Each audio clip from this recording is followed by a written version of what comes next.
just walk us through what your emotions have been like since May or whatever when you transferred and all the uncertainty and the process just kept kind of lingering longer than it felt like it was supposed to?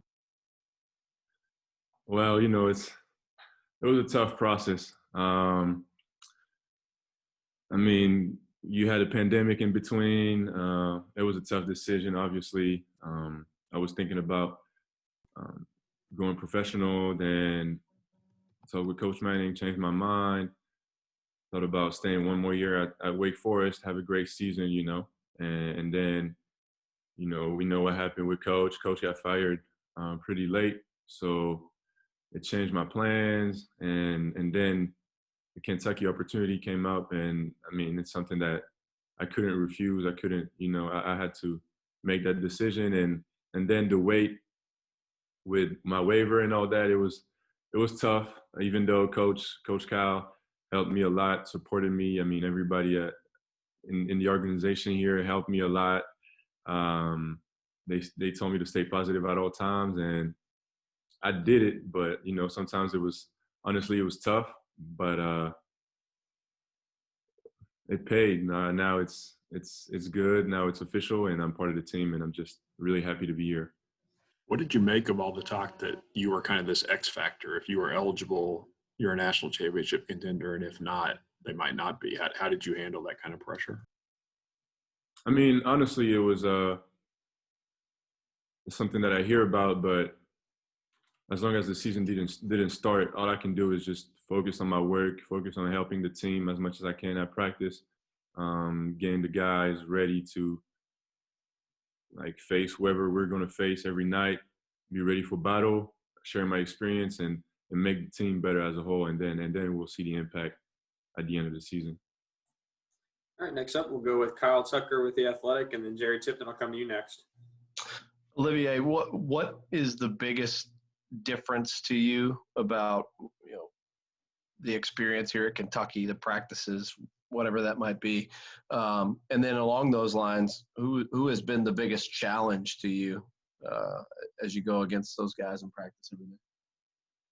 I'll say the biggest difference is I think it's the culture here, the mindset. It's a winning culture, not knocking on my old school or whatever. It's just different. Kentucky has a successful history. It's a great program, and it got high expectations. And you can feel that as soon as you step on campus and as soon as you start practices. But as far as my teammates and their impact challenging, I think everybody brings different stuff. Playing the 4 and the 5. I mean, you got guys like Lance Ware, really aggressive, really physical. He got a high motor. Then you got Isaiah with length, athleticism. Then you got Jacob, same thing. I mean, everybody brings something different, and we're all making each other better every day.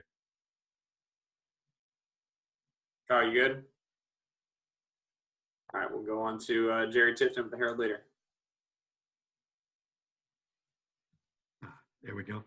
Olivier, I've wondered this, and it might sound kind of goofy, but are you named after Laurence Olivier, or how did you get that name?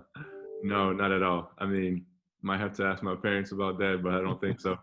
Olivier, I mean, it's a common name in France, and it's the name of my godfather, and it had a big impact on my parents when I wasn't born yet, so they decided to give me his name.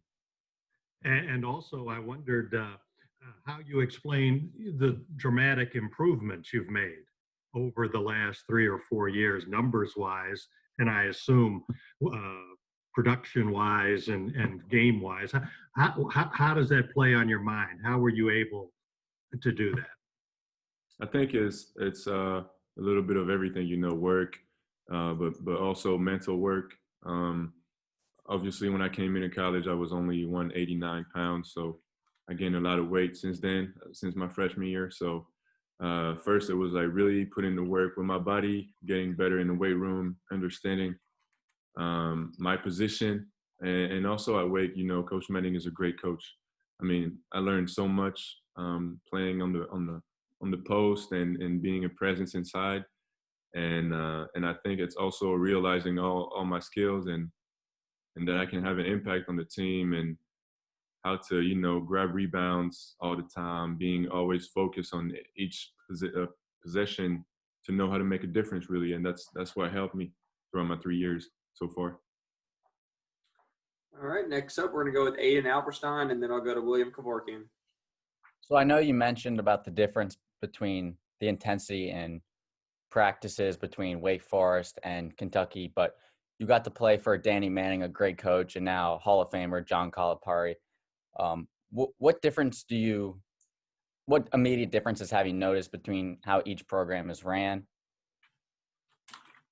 I would say here the emphasis is really on helping the players being professionals as soon as possible.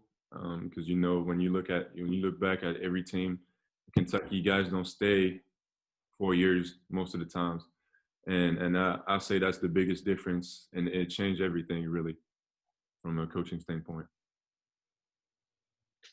And you got a follow-up, or you good? No, I'm good. Thank you. You're welcome. All right, next up, we'll go with William Kevorkian. Thank you for taking the time to do this. I was wondering if you, I guess, could talk about how, obviously you're going into your 4th year now of American college basketball, but could you talk about your experience coming from overseas and how now in the NBA we're seeing more of an increase and an abundance of players, such as Luka Doncic or, Nicholas Batum or Vincent Poirier coming from overseas into the NBA, and just comment on that. Yeah, I mean, Europe is on the rise, It's just something different. I mean, I think the game is really different, even though it's changing now in Europe. But there's so many stuff that are different. I mean, the way you play over there, here it's really more if you can make a difference by you individually as soon as you can. You go and take your guy. Over there it's really more set plays and fundamentals and slower pace, finding not an open shot, it's really the best shot you can take every position. I mean, it's a different approach, but I think mixing both really makes a difference. And I think that's why guys now from Europe are making a difference in the league now. All right, I'm assuming William don't got a follow-up question, so we'll go with Alan. Alan, I don't want to butcher your last name here, so I'll let you I think you're up next. Yeah, don't worry. Salut Olivier, ça va? Ça va bien, merci. Yeah, I had to talk in French. So just wanted to know, you talk about turning pro after the 2019-2020 NCAA season. Could you talk about what scouts maybe gave you, maybe some insights, and what you are looking for to work on your last season in college basketball? So, I mean, since I didn't declare for the draft, I didn't have contact with scouts or feedback or anything. I had the feedback from the UAC, and I mean, really what I try to do this year is winning. That's why I came to Kentucky, and that's what I'm trying to bring to this team. Is that experience to win games. Really, it's whatever it takes, sacrifice whatever the team needs me to sacrifice, and play my role at my best, to help that team win and win the national championship. Really. Merci beaucoup. Thank you very much. Bonne chance. Merci. All right, next up, we'll go with Chandler Wilcox, and then Gary Graves to come to you after that. Hey, Olivier. My question is, going back to the NBA question, actually, is there a player that you maybe model your game after in the NBA or in Europe? Or I know we talk about like individualizing your game, but is there maybe a guy that you watch film of? Yeah. I mean, it's a couple of guys, for a different approach, different part of the game. But currently, I really like Anthony Davis. I think I'm trying to model my game after him. He's a great defender. He can guard 1 through 5, and that's something that I try to incorporate in my game. But he's also a stretch 5, one of the best centers in the league and NBA champion. I also watch a lot of tape of Akeem Olajuwon for his footwork, counter moves and counter moves, and all type of stuff. He was also a great defender, all-around player. He could shoot as a big. So, I mean, all these guys, Tim Duncan, all these big guys, even LaMarcus Aldridge, I think, is an underrated big in the league right now. But he's a great mid-range scorer, and I think that's something that I try to put in my game. All right. Gary Graves, I promise you next. You can go ahead. Olivier, I guess with all the changes that the pandemic has caused this year, I guess how have you adjusted to the bubble environment at Kentucky, and has it created a new kind of discipline for you and how you go about things, especially knowing that that's going to help keep you on the court? I mean, not really, honestly. That was my lifestyle before. I mean, it's my room, and then eating, and then going to the gym or the weight room. So it didn't change anything that much, other than bringing other guys closer to each other. Being in this bubble, we're really close to each other because we have no distraction. We're avoiding leaving the lodge, the residence, or just staying safe, So I think it's helping the team chemistry so far. Gary, you got a follow-up? Are you good? No, I'm good. Thanks. Thank you. All right. Next up, we'll go with, sorry if I butcher the name here, Alawi.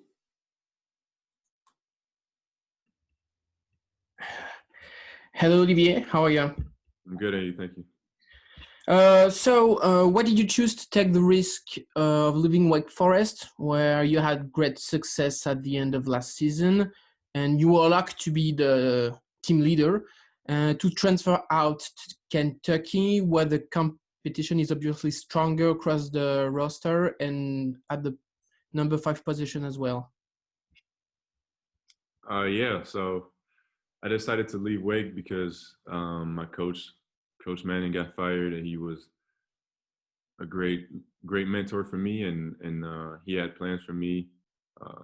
I decided to stay one more year, and Kentucky happened. The Kentucky opportunity came, and I felt like it was a great option for me to, being able to perform on a better, higher platform, where you got more attention and more chances, truthfully, to go deep in the tournament, and winning was my goal. Winning was something that I really wanted to do, and I tried to do that at Wake, and I tried my best to improve individually, but it showed our limits. So I really try to come to Kentucky and bring everything I had, my experience and all that, to help this team win.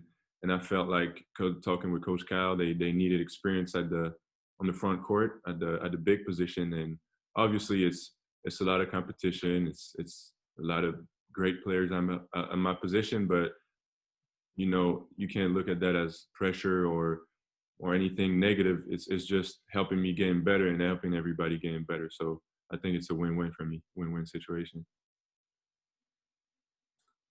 All right. Next, we're going to go with Tyler Thompson, Kentucky Sports Radio, and then Kent Spencer will come to you after that. Go ahead, Tyler. Hey, Olivier. I know you've been in the States for several years now, but how would you explain Kentucky basketball to somebody back in France? Is it enough of a global brand that your friends and family understand the expectations and the pressure that come with it, the winning culture?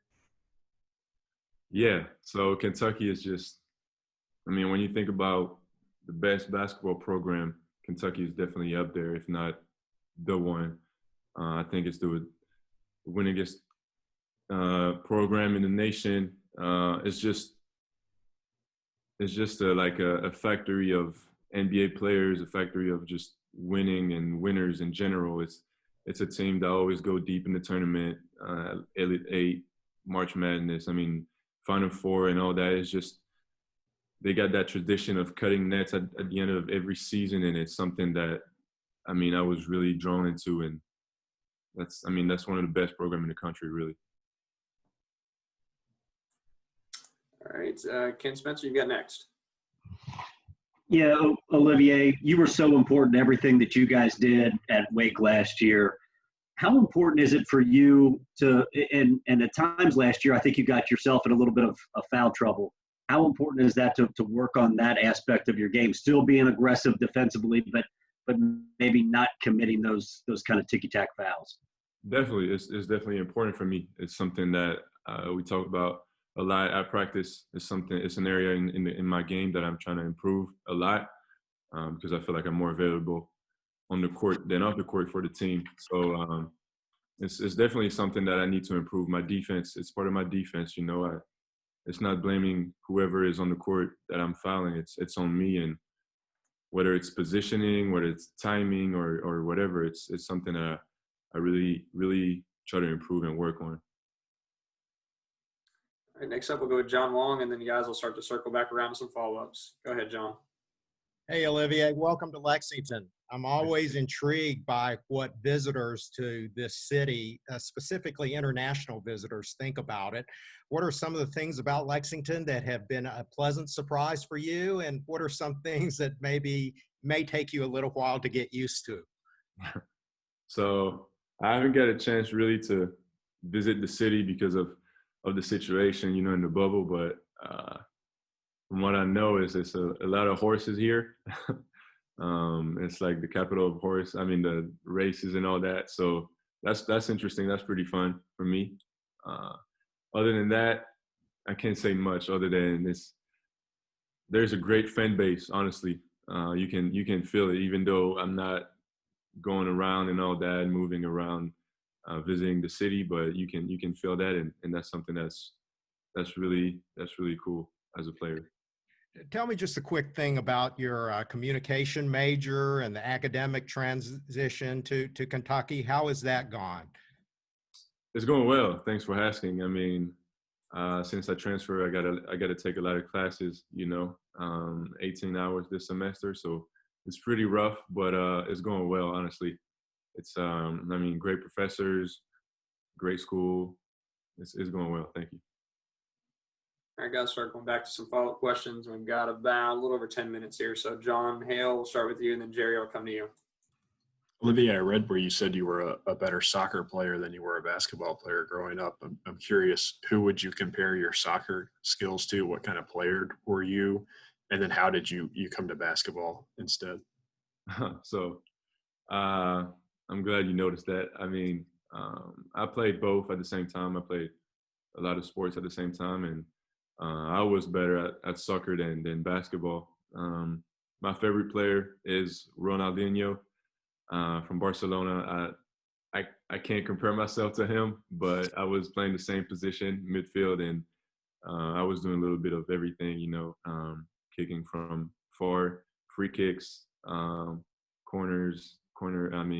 kicks, playing a little bit of defense, and just organizing the offense. So, and then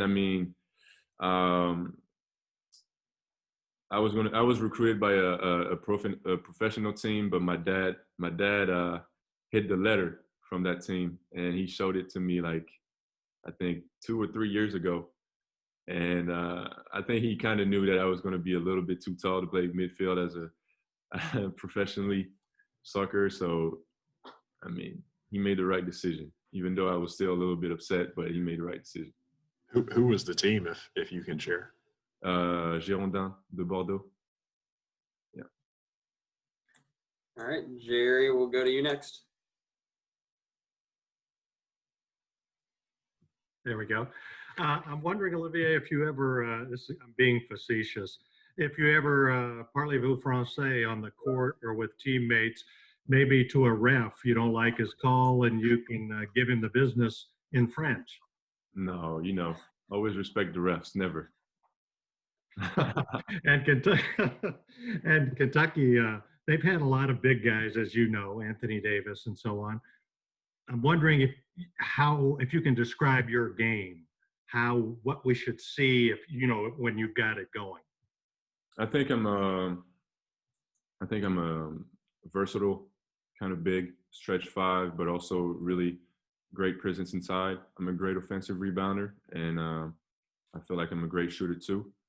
I'm also a great defender. I still need to improve in being able to guard 1 through 5, but but that's pretty much my game. All right, we'll circle back around to Kyle Tucker with the Athletic.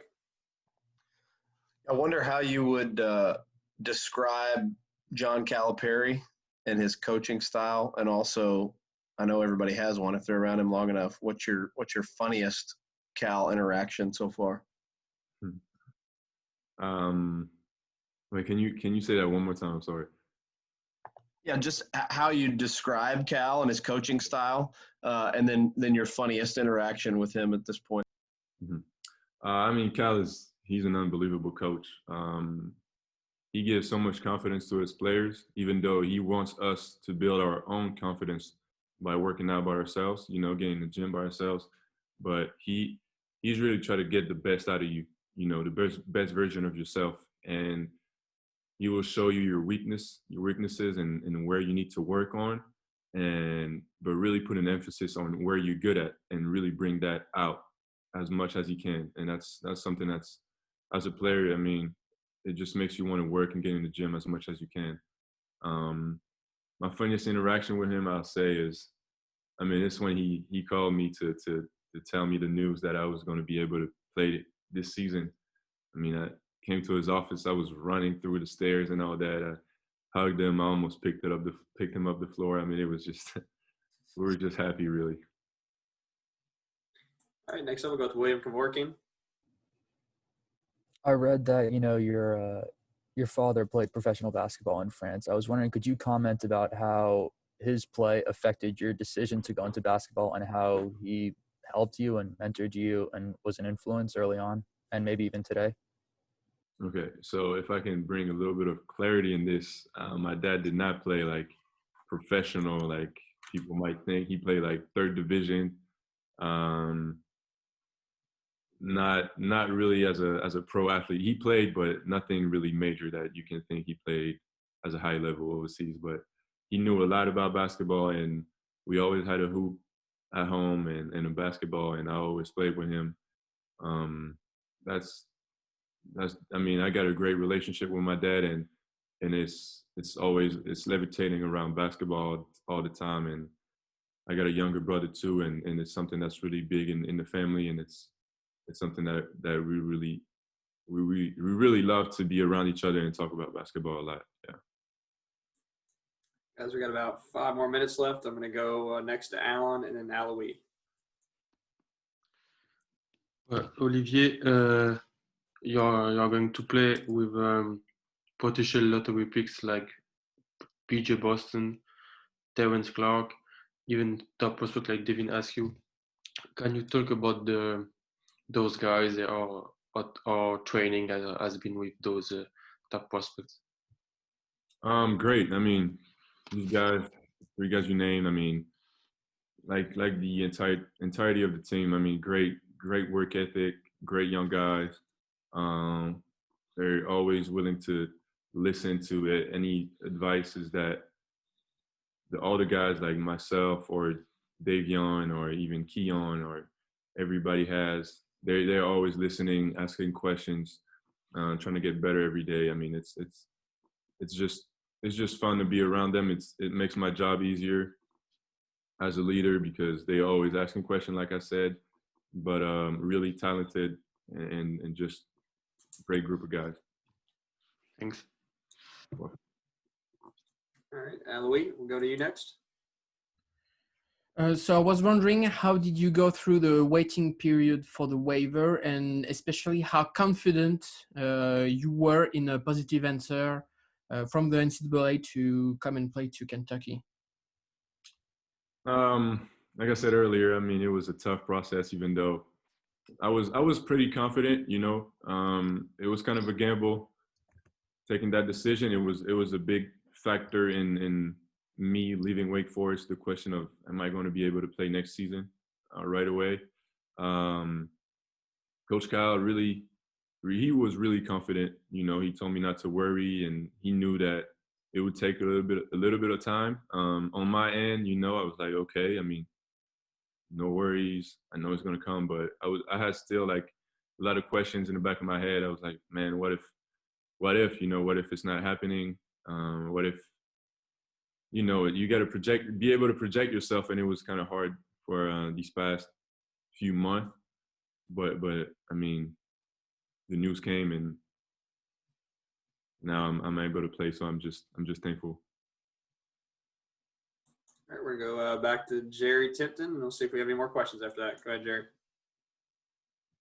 Olivier, you said when Coach Cal called you to his office to tell you, to talk about you're cleared, you picked him up. I thought you said, how high did you pick him up? And tell us about that scene.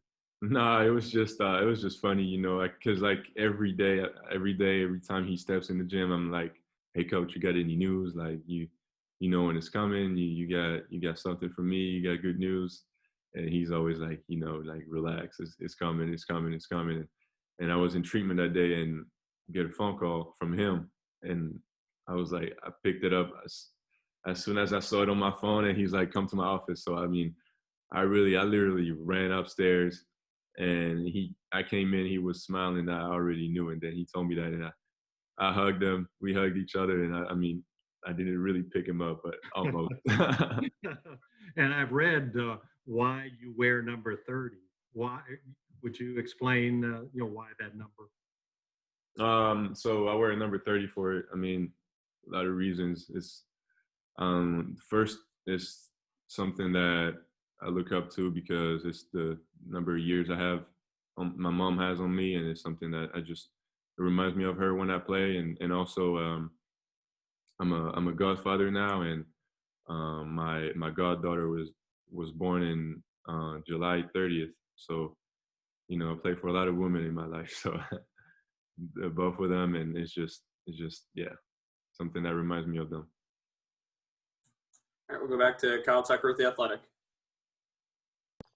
Yeah, you've talked about some things you want to improve and work on and all those things, and you mentioned Cal will show you your weakness but emphasize your strength. What's the one thing day one right now you can give this team at a high level? Rebounds and great presence inside, and a lot of pick and pops shooting.